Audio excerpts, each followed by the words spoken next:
তেল গরম হয়ে গেছে, চিকেনটা দিয়ে দিচ্ছি। আর চিকেনের মধ্যে আদা, রসুন, পেঁয়াজ, কাঁচা লঙ্কা, তো কর্নফ্লাওয়ার সব একসঙ্গে দিয়ে ভালো করে মেখে নিয়েছি, একটু ভিনেগার। তো এখন চিকেনটাকে দিয়ে দিচ্ছি ভেজে নেওয়ার জন্য, চিকেন পকোড়া বানানোর জন্য।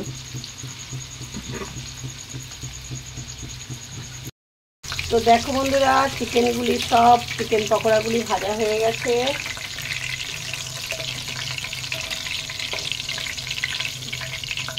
দেখো, এক কড়াই চিকেন পকোড়া ভেজে নিলাম। দেখো, তো ওভেনে একটা কড়াই বসিয়ে দিচ্ছি, তেল গরম হয়ে গেছে।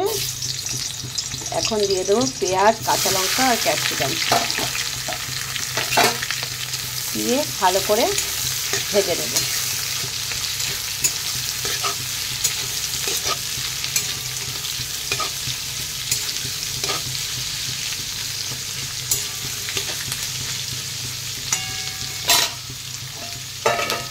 আর এখানে দেখো চিকেন পকোড়াগুলিকে ভেজে রেখেছি।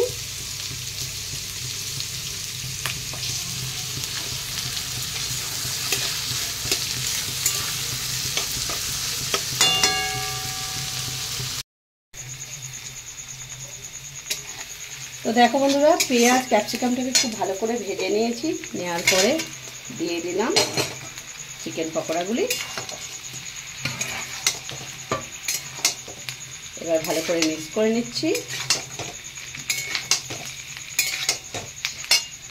আর এরপরে দিয়ে দিচ্ছি সসটা, সয়া সস, চিলি সস আর টমেটো সস, সমস্ত কিছু একসঙ্গে মিক্স করে রেখে দিয়েছিলাম।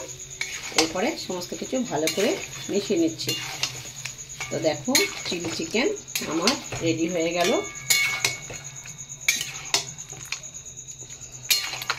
দেখতে কেমন সুন্দর হয়েছে দেখো। দেখো বন্ধুরা, চিলি চিকেন একদম রেডি।